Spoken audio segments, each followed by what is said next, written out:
DP. We Outside the pull. penalty area. We pull. Just Yep. outside. It looks just outside.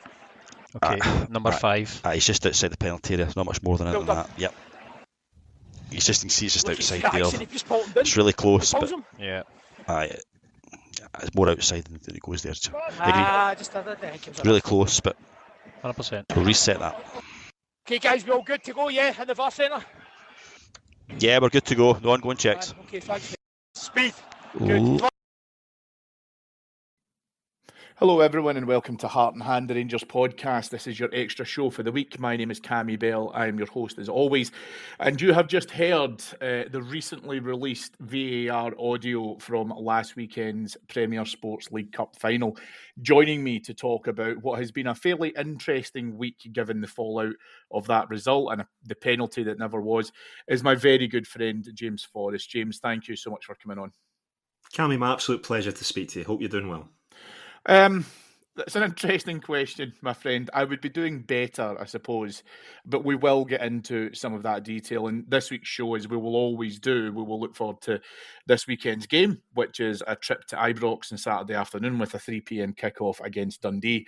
And we're also just going to have a little bit of a special segment in this week's show, James, where we asked on our Patreon site some of our chief executive subscribers their memories of going to Ibrox as we celebrate the 125th anniversary of the stadium as well, and what promises to be a very special weekend for everyone who's going to be able to attend the match. James, let's jump straight into it. I'll be honest with you, I was kind of getting to the stage where I was getting a little bit sick about talking about refereeing decisions from last Sunday. But several things have kind of stoked the fire in me. Let me get we're going to go into Willie Collum's thoughts in the VAR review show in just a moment. We've obviously just heard the audio that has been released. How are you feeling about this entire debacle at the moment? Yeah, I mean, I'm not one of these people that will go fully two-footed into these sorts of conversations, because I'm not someone who's spent time reading through all the rule books. I'm not someone who has trained to be a qualified referee. I'm not really the go-to guy for these sorts of conversations. I would much rather just talk about the football, right? But what I do know from what I've seen, from what you could see in the clips, even before the audio of the discussion from VAR was released, even before the discussion with Willie Collum was released, that looked like a penalty. That looked like a decision that has gone against us, and a quite obvious decision that has gone against us. I think you'll get some decisions, and there were some decisions in the cup final that are subjective, and this whole conversation will always be prefaced with, you're always going to look at it with a certain level of bias. But I think what's clear is that one very big decision has gone against us. And whether you want to try and, throw out a list of all the things to say, but what about this time, and but what about that time, etc., that shouldn't have any effect on the decision that's made in that moment. And it was the wrong decision that was made in that moment by people that could have made the right decision. That's not on beating the on-match referee.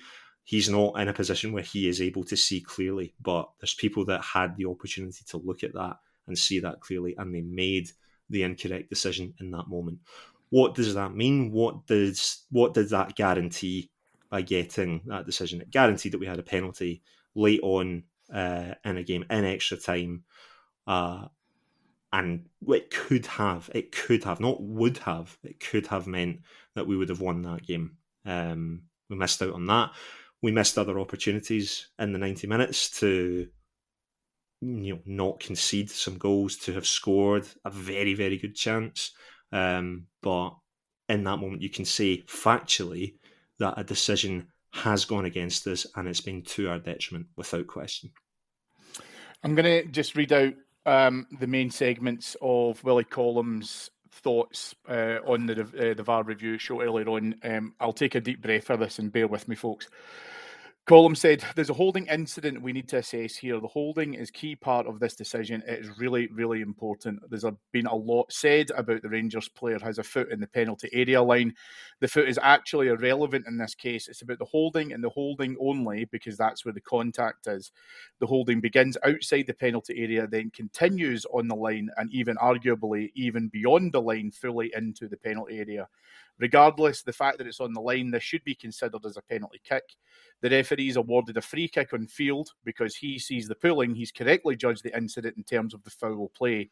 But then the VAR team need to go to a check, and they need to decide whether this incident is inside or outside, and ultimately they fail to come to the correct conclusion, which is that there should have been a factual overturn. There is no need for the referee to go to the monitor, a factual overturn for a penalty kick to be awarded. I have to be very honest and say, people need to take time to make sure, is the holding inside or outside? But ultimately, when you look at the TV pictures here, this is not a difficult decision for the VAR team. They are not forensic enough in the analysis. They move far too quickly. I think they're thrown because the majority of the Rangers player's body is outside the penalty area, but that's irrelevant because it's the holding that they should be judging, and they should be making sure that they get a clear image to show them that it continues into the penalty area. We've dissected this incident because people will obviously hear me saying that it's wrong, but that's not enough. We need to now understand why we get it wrong and how do we make things better? How do we improve? What are the lessons learned from this incident? People will find it very hard to accept this error and very difficult to accept it. So the VAR, when he's checking the incident, again, my understanding is that he's probably focused on the Rangers player, most of his body being outside. He then doesn't analyse the holding enough, and then he says to the AVAR, the assistant video referee who's supporting him, the AVAR is noting down the yellow card for the Celtic player. That's a learning point. We should park the paperwork. We can catch up on the paperwork. The ball is dead. The AVAR is not watching live play. It's an opportunity for the team of VAR officials to focus on the incident and the incident alone. The VAR asks the AVAR, it's outside. Do you agree? That's a closed question. We've said to VARs moving forward, we've had them in to say we need a question here. Look at this incident, assess it for yourself, and then there's more of an opportunity from the VAR to assess that from a neutral standpoint rather than being clouded what the AVAR has said. He's asked about accountability, and he said, by firstly acknowledging it's a really, really poor decision. It's an unacceptable decision. The VAR team know that. Everybody in refereeing knows it. It's unacceptable. We will do our very, very best through our coaching to make sure an incident like this never happens again. But it's a mistake. It's a bad mistake. You talk about accountability. I was very open when I took up this role that there would be accountability in refereeing. I told the media we would deal with things internally, but we're being consistent with that throughout the season. If match officials find themselves not involved in future matches, we won't come out and publicly say that, the way a manager doesn't publicly talk about a player being out. But we've also got a responsibility to protect the wider group of referees and a responsibility to protect the officials involved in this as well. I'm assuring you there's accountability in refereeing. There has been accountability since I've taken up post. So, James, my tuppence worth. Similar to yourself, I try to, and regular listeners will know, I went through my refereeing courses. I've obviously never refereed at anyone near this level. But whenever we're discussing officiating decisions, I try to be slightly pragmatic and think about it almost to a certain extent in defence of the referee. I think that we always try to be fair in heart and hand. We have discussed this incident a number of times across various shows in the network across the course of this week. And I think we've been fair. I think I will always look at how a mistake could have been made, but I will look at it from the perspective of it could be human error. I do understand all that. Further to this, I think that what Colm is doing with the VAR review show and everything that I've just read out there is actually quite refreshing, because we've been met with dignified walls of silence whenever we've challenged things like this. And I'll be honest with you, I do appreciate what he's come out with there. He's absolutely roasted the VAR officials involved, and rightly so, in my opinion. Here's the problem for me, James. I've got two problems, really. The first one is that he needs to we need to see what the next steps are and what happens with these guys. Now, we've been told that they will not be officiating matches this weekend, and that's always been a bugbear of mine, because it seems to be the case that if you make a mistake in the top flight of Scottish football, your requisite punishment is that you might be benched for a week or two or whatever, or alternatively, you'll be going back down to the lower divisions to referee some of those games. That's a knock-on effect for incompetence being moved down the lower leagues, and therefore I don't think that's fair on lower league clubs.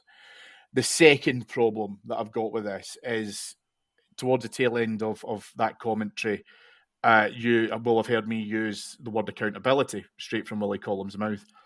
And I think that is something that needs to be further explored.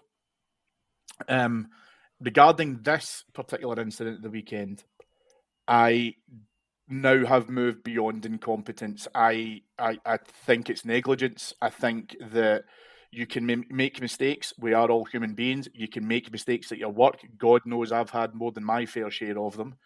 But I have done them without intent. I have not went out to deliberately make a poor decision, and I hold myself accountable to that. These VAR referees looked at this incident, they had replays, and as far as I'm concerned, they completely jumped the gun. And Colum says as much when he said that there should have been time even to review it. Not an on-field review or asked John Beaton to come over to look at the monitor, but taking the time to do it. We had 2 offside VAR interventions against Kilmarnock, James, and both of those decisions took far longer than I think that would have been taken to make this decision. Now, in case anyone's listening to this and you think it's a bit of sour grapes, you're probably right, if I'm being honest, because I'm pissed off that we didn't win the League Cup final. I'm sure I don't speak just for myself in that. Several other listeners will be exactly the same. And by the way, getting a penalty does not guarantee that you score it. It doesn't guarantee that you win the game. Celtic didn't have much to muster in extra time. And I'm not saying that Rangers did, by the way, but I'm just being fair. The problem that I have with all of this at the moment is we weren't even given the opportunity. There is, for me, James, a natural inclination to favour on the side of a certain club. And this predates last Sunday by a good number of years. What I am very interested in, what I think Willie Collum should be discussing, is if he feels the need that referees have to be protected, why? Is it because they don't have a hotline to Glazier? Is it because they don't want to see their name dragged through the papers for 2, 3, 4 weeks? Is it because they don't want to have their family brought into all of this? And so therefore it's easier to give a decision against an opponent that isn't Celtic? Maybe that's worth a conversation. Rangers have responded, but before I go into that, James, I'm going to give you the opportunity to come in here because, like I say, it feels like as if I'm screaming into the abyss at the moment. Yeah, and listen, so much of what you're saying there is right, and we've heard over the last few days every possible reason as to why the decision was not made, or the decision was made not to give. More likely, that's part of it. It's either they just didn't see it, incompetence, or they were negligent, or they chose not to see it. And that we've heard all of the different potentials. And the reality is, we're likely not going to know the exact reason. And even if some people heard the exact reason, there's some people that wouldn't necessarily want to believe what they would be hearing in that moment. That's just football. That's just the way it is. What I think is refreshing is you absolutely nailed it when we have Willie Collum, who has put himself in, he's got a position now where he can come out on the front foot with these sorts of things and explain why things were either right or wrong. And thank goodness for that, because it's not then left up to people like ourselves to then try and explain to people that maybe just don't want to hear it why this was wrong, because they're naturally going to turn around and say, well, the reason why you're saying that is because you never got the decision that would have gone your way. We've got someone here who is saying, no, this is why this was wrong. This is where the failings were. This is what we need to do better. And what's really, really good is that it's happened now. It's not been something that's dragged on and on and on. That was one of my fears. I thought, well, they're going to wait until maybe the end of the year and then they'll bring it up. They've done this now. They've done this at a time where we can say, okay, that's what's gone wrong. And in no way is this me saying that this is something we now need to just put to bed and say, right, we move on. Because I've heard a lot of people talk about the fact that what the club have to do now, and this is something you're going to come on to, right, is that we need to be on the front foot with this. The big thing for me, before we then talk about what the club do, in terms of Willie Collum and the SFA and the Referees Association, is you've talked a good game there. You've talked a very good game. You've been very precise in terms of your reasons as to why you're saying this is wrong. What are you going to do about it now? What are you going to do now to make sure that errors as big as this don't happen going forward? How do you fix that? Because if you can back up that talk with decisive action and action that makes sense, and people and everyone across the football spectrum can turn around and say, yes, that makes sense off the back of the mistake that they've made, then that's a starting point. We're starting to move in the right direction in terms of how we fix that. Because if it is just down to error, then it's people who's not properly trained, or it's people that just are frankly not good enough to be in that position to be decision makers in a game of that sort of magnitude. And if you can then fix that and train people to be in a position where they can make the right decisions in the right moment, no matter who that's going to benefit, then that is a good starting point. But one thing that we have not been good at as a club over a number of years is being able to send out the right message and capitalise on that. And we have another game against Celtic in a matter of weeks, and that's a good opportunity for us to really kind of change that lack of fight that we've had when this has come up before. And it's a shame that it's come up before, but there's new people in the building, there's new opportunities to say the right things, do the right things. At a shaky start in that respect, but we still have time to do what, let's face it, Celtic have been able to do over a number of years and have got quite good at. And that is why some people have turned around and said, this is why the decision went the way it was, because of the campaign that they've led for a number of years in that respect. But what do we do as a club now, Cammy, to get better at this, to be more savvy in that regard? Well, let's cover part of that with the statement that Rangers released. I say a statement, effectively it was a response. Rangers FC notes the Scottish FA's admission of an officiating failure following the non-award of a penalty to Rangers in Sunday's Premier Sports Cup final and welcomes the transparency from the Scottish FA. However, for such a failure to occur during one of Scotland's showcase matches is not only hugely disappointing for the club and its supporters, but also damaging for the credibility of Scottish football more widely.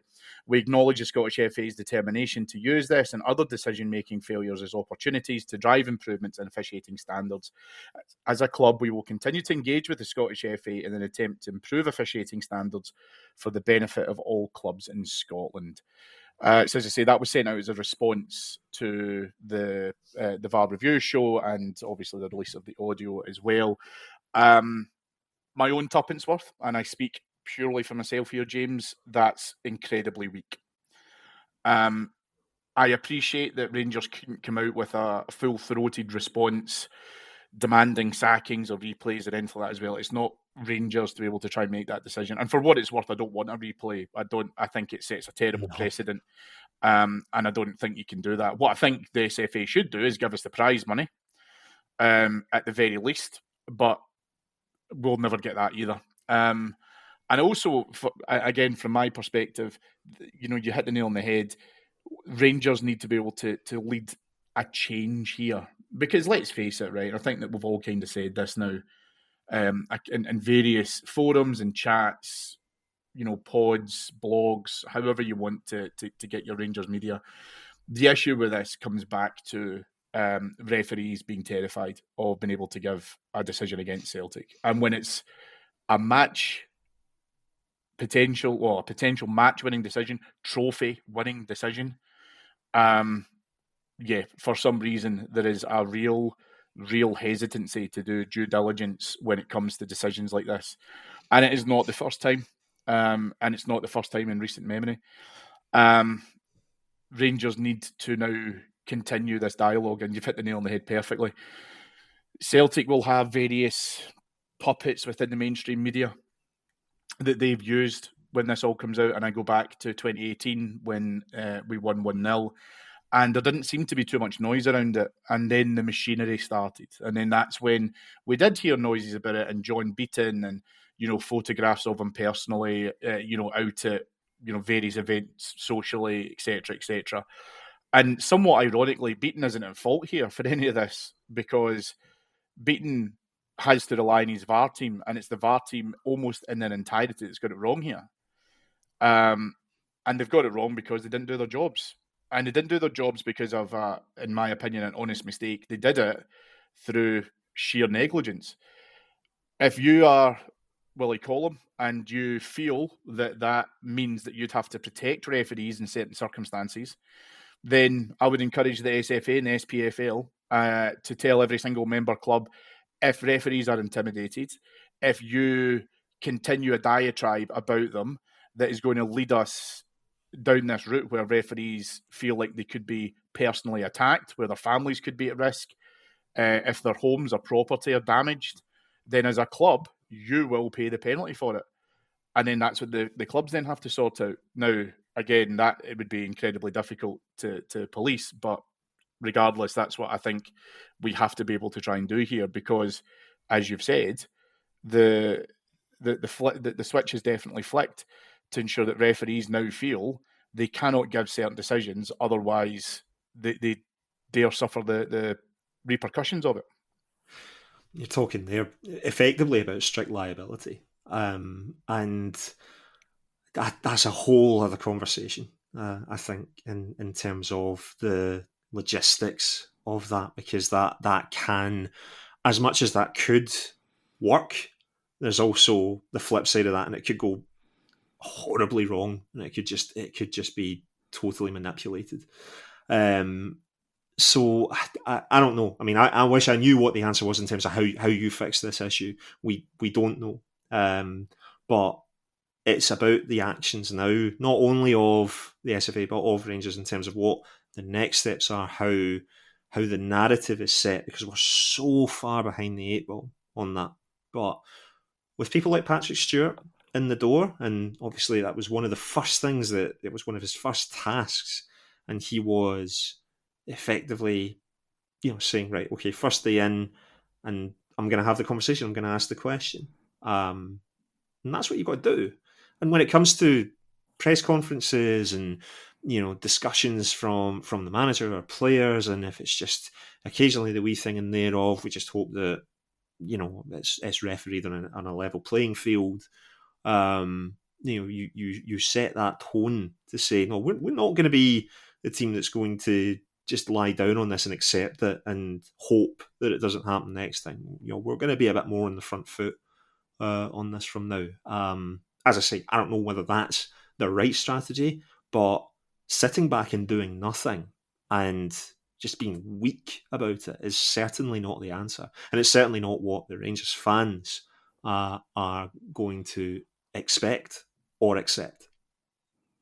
No, I don't think that there's anything wrong with any of that. You're right, Patrick Stewart he's almost had a bit of a kind of rude awakening to the absolute amateurish approach that we take to certain things within this country.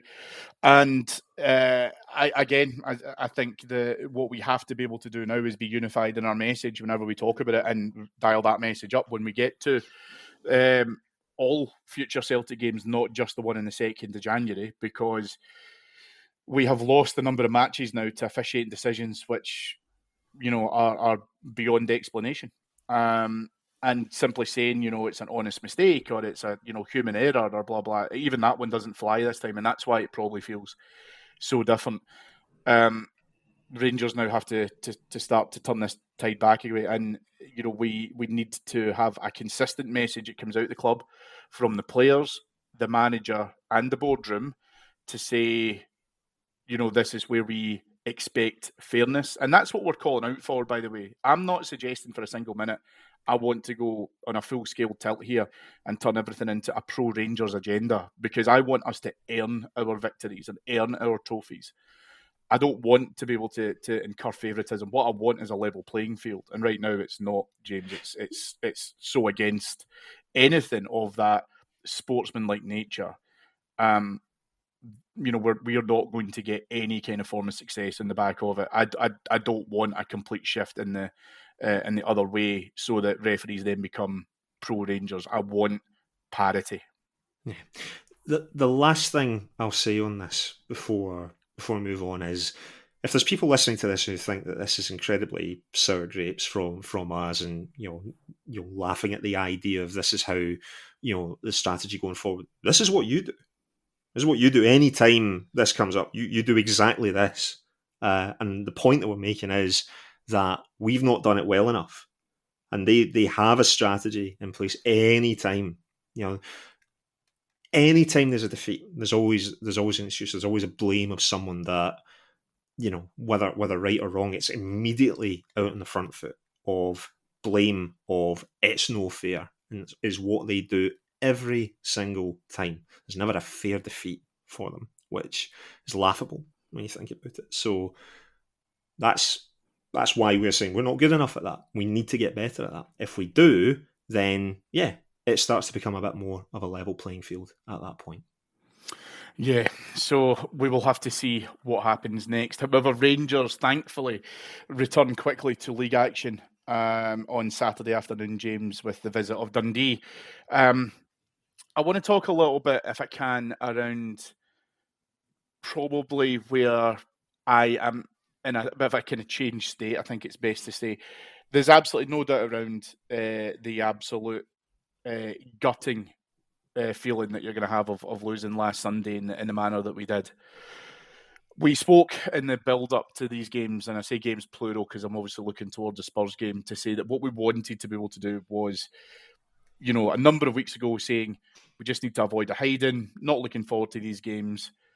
And Rangers have been able to convince us that, actually these games, we could get something from them. The fear factor, that kind of trepidation started to dissolve. We had a magnificent result against Spurs and a brilliant performance. We had a brilliant performance against Celtic. We were just incredibly unlucky to lose on penalties. And it's led me now to the stage, James, where I'm enjoying being able to watch Rangers again. And that's why, despite last Sunday's defeat, I'm actually really looking forward to seeing the response from the players, which I think, by the way, will be positive. I think that the mood and the sentiment around the dressing room has changed, and it doesn't feel so laborious now having to go and spend time and money watching Rangers, because you're actually looking forward to it again. And that might sound to a lot of football fans that seems, like as if that's a natural given. It hasn't been for us across the last few months, but the last few weeks, however, I feel like as if we definitely have turned a corner. It's really funny because I think, not that long ago, we were expecting to be sitting here on the 19th of December thinking that we would be on the search for a new manager again. I think there was people that had almost come to accept it, and us will get an absolute hiding off of Spurs. It will be a heavy defeat at Hampden, and that will be the final straw, and Philip Clement will be away. I think there were so many people, and I include myself in this, that thought that feels like that's what's coming. There doesn't seem to be any other possible option. What we've actually got is two performances that we can be incredibly proud of in terms of the way the team played. A superb result at Ibrox, and it coming down to a penalty shootout, a toss of a coin for us. And as I mentioned earlier, we had chances to have gone further ahead. And I'm sure if we'd taken one of those chances early in the second half, game's done. And I firmly believe that.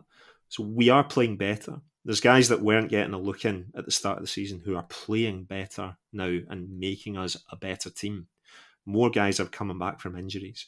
We're getting closer to this thing that Clement said is it will take time to get to the best version of Rangers. I don't think we're there yet. I still think there's things that we need to improve and we need to get better at. But we are so much better on the pitch than what we were. You think back to that draw against Dundee United. That was just that almost felt like the nadir of this in terms of how bad the performance was, how we went into that game expecting it to be a slog, and it was a slog. I'm just thinking, when is this going to get better? And we didn't think the manager was capable of being able to change things up. And suddenly he does. And suddenly he's got guys that are working so much better as a partnership. We have slightly more options available. It's not like we've got just 11 guys and that's it. It's maybe 13 or 14. We need that number to be higher, but at least it's going up a little bit. And yeah, Saturday's a game that we can actually look forward to. Whether that's anything to do with the fact we're well and truly into the festive season now, it's that feel of, and I'm sure this will be the case for a lot of overseas Bears who maybe return home for Christmas.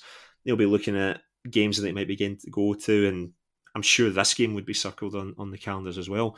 There is a feeling of excitement and looking forward to this game. This would not have been the case had the performances not improved on the park.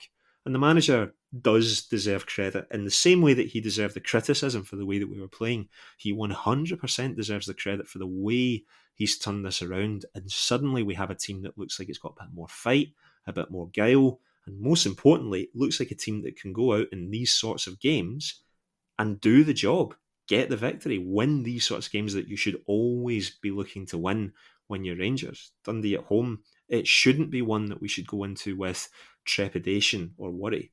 And I don't have that feeling at the moment because we are playing much better. I'm keen to get your thoughts because one of the things that really surprised me against Spurs last Thursday night was the introduction of Robbie Fraser. And we had a tremendous result, obviously, against Kilmarnock.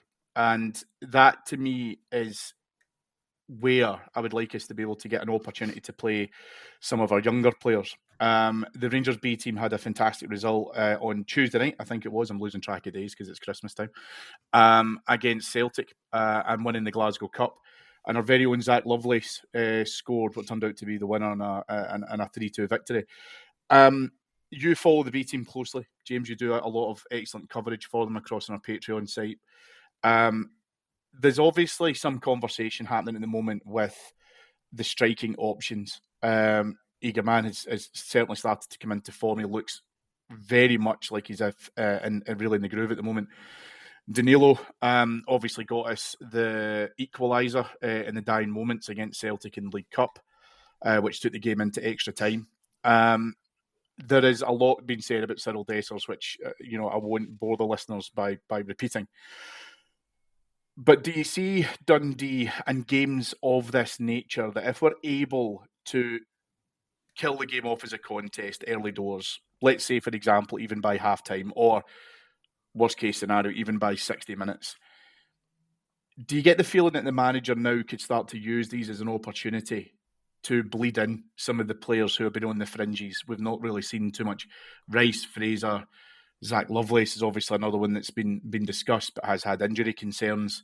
I know that the manager was at the Glasgow Cup final alongside his team to look at some of these players, and it feels as if he's taken a serious involvement now into what his potential options are, because I think a number of these players, it feels as if they could be ready to migrate across. He has made mention that he's involved them within first team training. He is bringing them into the group and keeping them there, but they still need to be able to feature for the first team. And this is where now the benefit of where we've had an upturn in our form and an upturn in our performances, and certainly been able to put games to bed slightly earlier, not scrambling for that second goal that we've been looking for the majority of the games across the course of the first third of the season.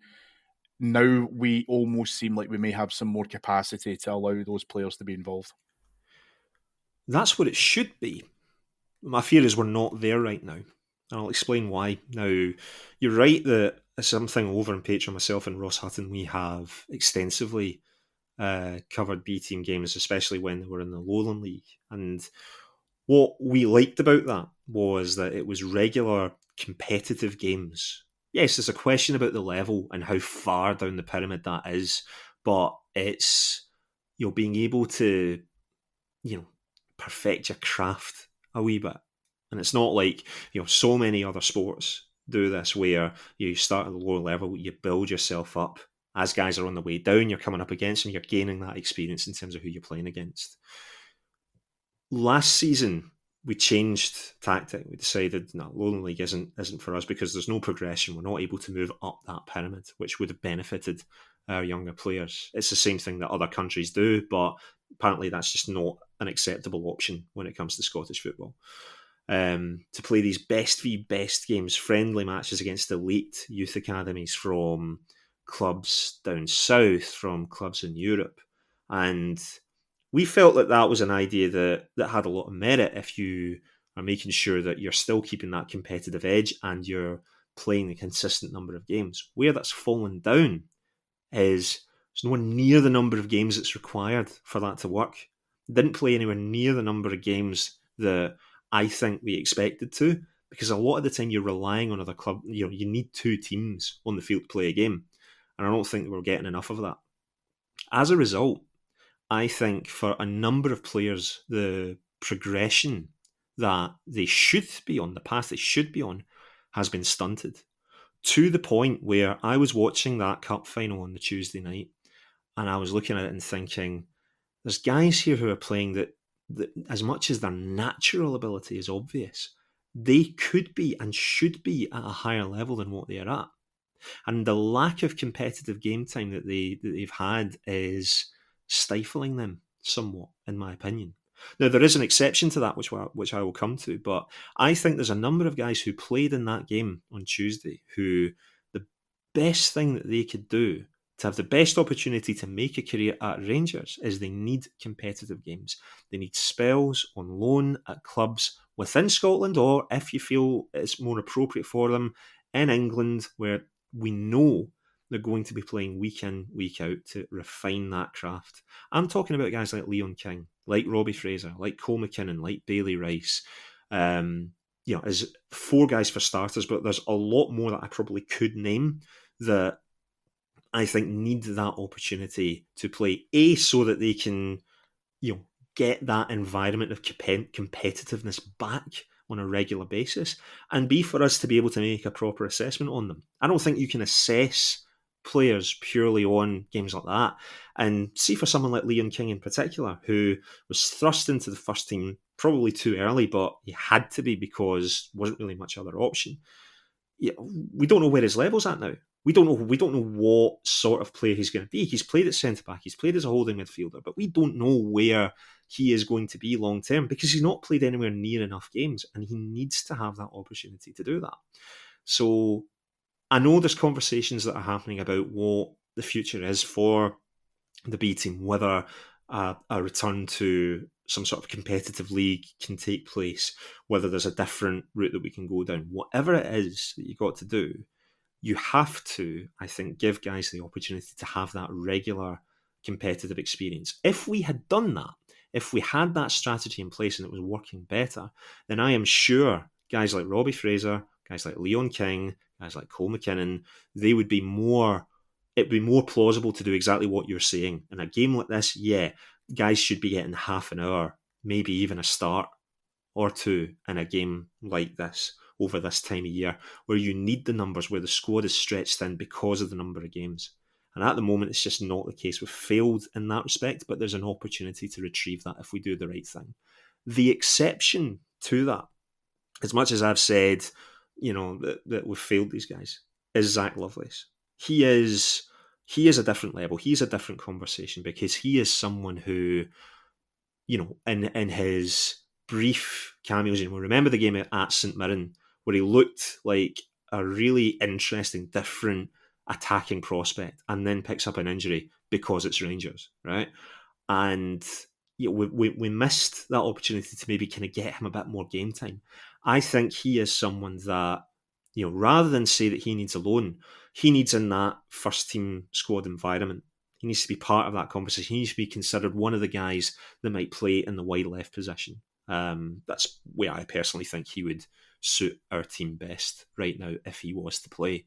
He, for me, is the exception to that. Other guys, they need to kind of remember what it's like to consistently play competitive football before we can make an assessment on them. So to answer your question, ultimately I would say I wish it was the case that Robbie Fraser or Leon King or Cole McKinnon could start a game like this. It's not realistic right now because they needed to have had more games under the belt by this point. But I hope that we can potentially see something like that for Zach Lovelace, who has a talent at that age, has an ability, and whose play style I think can really suit the game in Scotland. He's someone I want to see and hopefully, if possible, get a wee look at on Saturday. Yeah, I think, listen, that's all fair, and I've always, as you know, because we've discussed it many a time, been a strong proponent of we can't throw players in at the deep end. And, again, we don't need to look too far back for guys like Leon King who did get thrown in at the deep end at times. And that's going to be a big dent to their development if we overutilise them. But we need to strike that balance. And the manager has spoken about this in a positive term. Again, like I say, he's included them within the group. He's included them within training. And hopefully they start to see where the ultimate end goal is here in terms of being able to play for the first team. You're absolutely right. I think it's too big a task for them to be able to try and start. But, if you look at the 3 games we've got prior to the Old Firm game in the 2nd of January, obviously Dundee on Sunday, then we are away to Paisley on Boxing Day, and then a trip to Fir Park before we then are obviously at home to Celtic. I would like us now to be able to use the confidence, to use the upturn in performance and being able to hopefully see some of these players being able to try and bleed in and get a proper look at them. Now, this is why it's important to be able to do this when, as far as I'm concerned, the game is over as a contest, rather than being able to chuck them on and, we're sitting at a 0-0 or a 1-1 and we're needing someone like Zach Lovelace to be able to come on and get a winner. That's not what I'm talking about. But Rangers haven't been able to do this recently. Well, I say recently. They have been able to get into a position to be able to do this recently, but they haven't prior to that.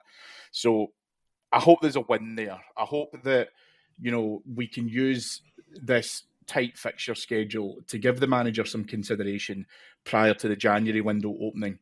Because if we do have someone who we feel can fulfill a role, and we are also able to get some bodies out of the door, because you'll never convince me that Kieran Dowell should have played on Sunday ahead of Ross McCausland, and we have some of those assets on our doorstep, then we may be able to try and do some slightly better business within the transfer market, depending on who we're able to bring in and who we're not going to bring in, if we've got someone waiting in the wings who may be able to do a job for us. But the players need to be able to try and get that chance as well.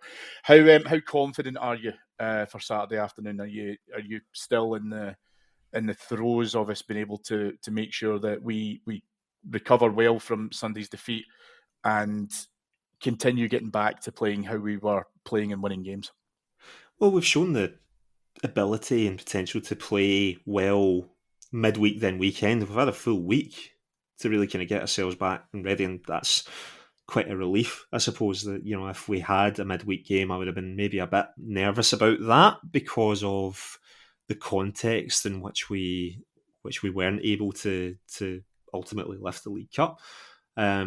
So the team have not of late given me any reason to worry about this game. So I do have a level of confidence. Listen, it's football; anything can happen. But at this moment in time, it's a relief for the time being, to be able to go into a game like this not with that trepidation and say, looking forward to actually getting to watch this team play, because I know how good they can be, and of late they've been able to show that more times than not. And we'll finish up the show, James, with the historic occasion of 125 years at Ibrox from 1899 to 2024. Saturday looks like it's going to be a lot of fun. for people to come and attend. The club are opening up the museum inside Emerson House from 9 a.m. until 12:30. If you haven't been to the museum yet, I cannot encourage you enough to be able to try and get along. And there's going to be a lot of activities in and around the match fan zone as well, which is going to be great to be able to see some of the younger generations being able to come along. James, I took the opportunity to ask some of our chief executive subscribers on our Patreon site about some of their memories and what Ibrox really means to them as well. I'm just going to share a few of them with you, if I may, because some of these are incredibly touching. Rona Bluebell had said, I can't remember not being a Rangers supporter, as my dad took me to Ibrox very young, probably the age of 4 or 5. I remember sitting on the white wall of the Eastern Enclosure and turning around and looking at the blue cross girders in the main stand and thinking it was amazing. It's one of my earliest childhood memories. Ibrox has been a consistent home for me. I've had an amazing career, wild adventures, great family life, but it's always Ibrox I come home to. It's what surprises people the most about me. I genuinely see being a Rangers supporter as my inheritance and a privilege. My daughter is under strict instructions that when I die, she's to take a handful of my ashes and rub them into the bricks of Ibrox so that I will always be there. Another great story that was shared with us as well was from Lewis Wardrope. He said, some of the happiest moments of my life have been spent at Ibrox. Parma, Dortmund, Leipzig, numerous Old Firm victories. However, my greatest memory of Ibrox is oddly from a defeat. On April the 3rd, 2022, when we faced Celtic at Ibrox, my dad, brother, Di, which is a Fife mining term for granddad, and myself were in the Cooper suite for hospitality. We hadn't long taken our seats in the main stand before Aaron Ramsey scored to make it 1-0 to Rangers. I can still picture my 87-year-old Di jumping up and down and dancing in the steps like an 18-year-old. Obviously, we all know what happened that day as we threw away the lead and any chance of a real title challenge. However, one of the reasons for this they've been one of my favourites at Ibrox are as follows. At half-time, when we went back inside for some refreshments, Willie Henderson was going around the tables and speaking to people. As he came to our table, my dad says to him, we could be doing with someone like you out there in that park. The two of them then spent the next 5 to 10 minutes dissecting the first half, speaking like old pals in the pub. I had to grab my dad and remind him that we had a second half of the match to go out and watch. After the game, when we get back inside, Mr. Henderson made a beeline for our table, and the two of them spent an age discussing Rangers in the 1960s and 70s. Mr. Henderson then accompanied us to the tour of the trophy room, and when we dropped my dad back home, my gran wouldn't believe him when he said he'd been palling about with the great Willie Henderson all day. Thankfully, we had a photo to prove it. After all the countless visits to Ibrox, little did we know that this would be my dad's last. He became unwell and sadly died in hospital later on that year. Only a few days after I found out I was going to be a father for the first time. My son's middle name is John, after my dad. This is what Rangers and Ibrox is all about to me. Here I was at that day, 3 generations of the same family supporting the club we all love.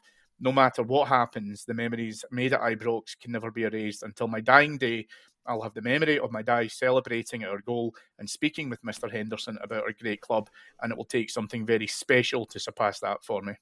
And the last one I'm going to share with you comes from a regular listener, which is David Clapperton, and I love this, James, right? I think it's absolutely brilliant.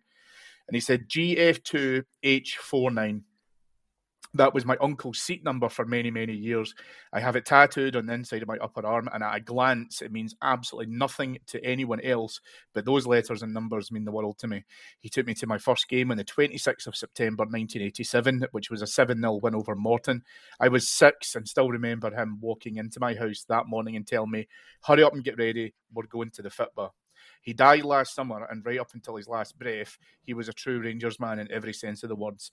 Every time I see the red bricks or the gates, I think of my Uncle Aki. I miss him. I think for me, James, some wonderful stories there, and thank you to everyone who sent them across to me. My apologies, I've not been able to read them all, but I will. Just that's what the stadium means to us. It's more than bricks and mortar. It's more than iron and steel. It's our home, and for it to still be here and one of the greatest stadiums, if not the greatest stadium in the world, for me at least, 125 years later, with so much history, so much emotional connection, and all of the relationships that we've had with people within there, friends, family, whomever, it's our home. It is. The constant theme throughout those 3 stories and other stories that I read through from that thread, the theme that kept popping up was family. And that really resonates with me as well, because going to the game, going to Ibrox, that's when my dad and I, that's when we get together. It's when you move out of your home, you don't see your parents quite as much. So I get to see my dad at the game, and I still do that, and I hope to be able to do that for many, many years to come. But every single memory that we have is, and especially the good ones, the happiest ones, the Leipzig games, the Old Firm victories, they're ones that I'll cherish, because that's part of what going to the game, going to Ibrox is about, is to meet up with your family, with your friends. Anytime I meet up with yourself or any of the Heart and Hand crew, it always, so often it's at Ibrox, and it always is something that I never take for granted, because it is about that camaraderie. I'll give you a couple of stories, if I may, about what Ibrox means to me. And I always think back to the first time that I went to Ibrox. I was 5 years old. It was in 1998. It was Colin Hendry's debut, and it was a 2-1 win against Motherwell. And I remember very specifically that scoreline, as my dad asked me at the end of the game, "So what did you think of that?" as we were sitting in the Copeland rear.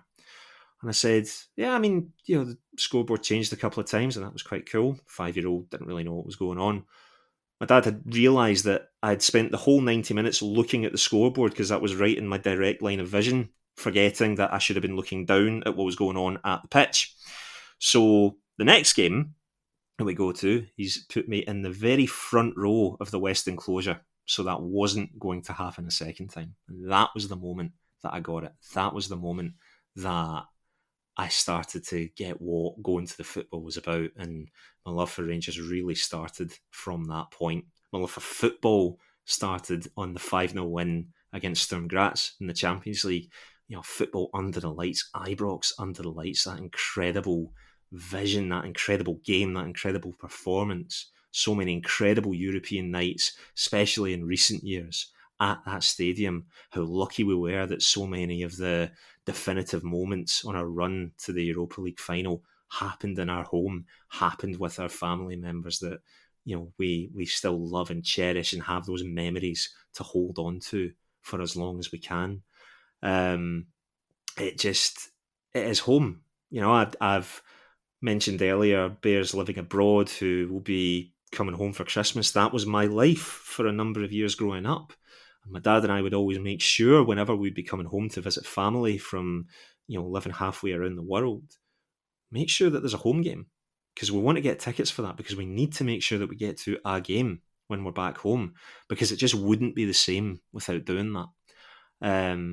And because of the fact I've been to so many places, and it's difficult when people ask me, "Where do you come from?" I have so many different things to say. Well, I've lived here, I've lived there, I've lived here, I've lived there. But if anyone asks me where home is, my answer is Ibrox, and I'm so grateful for that. Yep, great note to be able to finish this week's show on. Again, my heart goes out to everyone being able to listen to this from overseas and not having what we undoubtedly call a privilege of being able to get to Ibrox so often. But we know that you'll raise a wee glass to the last time that you were there, and look forward to the next time that you will be as well.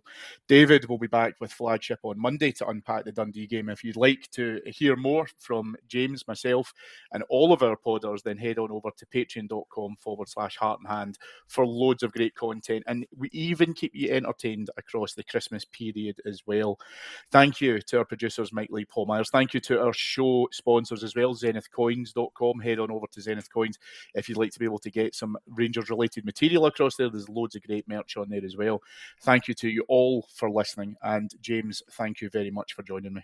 And thank you, Cammy, and thank you not only for tonight, but for all the hard work you've put into this show for this calendar year. Not too many more to go before we head into 2025. I know it's been tough at times to dissect and go over some disappointing results that you and David and everyone who's appeared on the Flagship have done, but here's hoping that 2025 will be a bit easier. Yeah, absolutely. We obviously have the game in Boxing Day next week, folks. I'll be back with you the day after, the 27th, which is a Friday, because if you're anything like me, days and dates are now just absolutely going out the window. So I'd like to take this opportunity to thank you all for listening across the course of the year. As James mentioned, have a fantastic Christmas, and I will speak to you on the 27th. Thanks, everyone, for listening. Bye-bye.